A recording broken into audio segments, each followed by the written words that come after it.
Dobrý deň, moje meno je Zuzana Plevová, pracujem ako lekárnik v lekárni Sanfarma v Poluse v Bratislave. Keďže na Slovensku máme v tomto období taký malý baby boom, naša lekáreň pripravila pre nastávajúce mamičky výhodný balíček, ktorý si môžu zobrať so sebou do pôrodnice a takisto ho využijú aj v období po pôrode doma.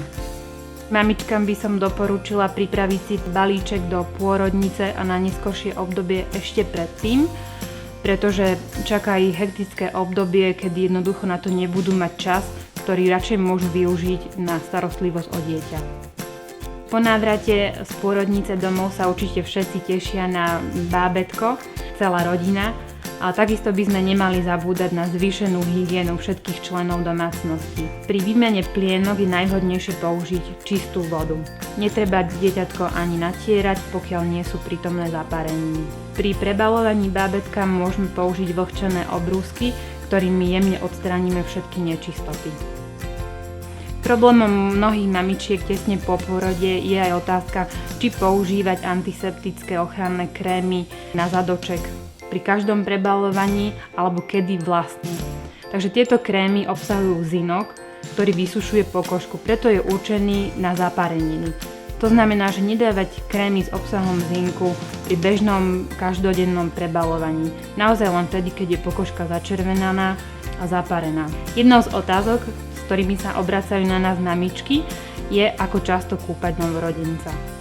Tu sa tie doporučenia aj rôznia, niektorí doporučujú teda každý deň, ale podľa mňa to nie je nevyhnutné, stačí dajme tomu 3-krát do týždňa, použiť pritom kúpeľ s teplotou tela, aby v miestnosti bola teplota okolo 25-6 stupňov, teplota vody 37 stupňov, mala by to byť čistá voda, pokiaľ nie je nejaké znečistenie. Najlepšie bábätko predtým otrieť od mechanických nečistôt vlhkými utierkami a potom ho okúpať.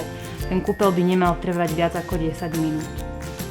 Po kúpaní môžeme dieťatko natrieť olejom. Podľa najnovších odporúčení ale by to nemal byť olivový olej, lebo pokožku dusí, ale mal by to byť olej zo sladkých jadier. To znamená marhulový olej alebo môže byť aj mandľový.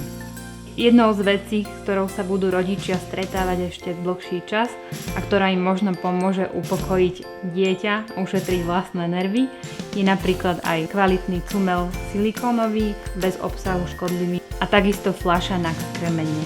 Náš balíček môžeme rozdeliť do 3 častí. Prvá časť je určená mamičkám do pôrodnice a na uľahčenie dojčenia.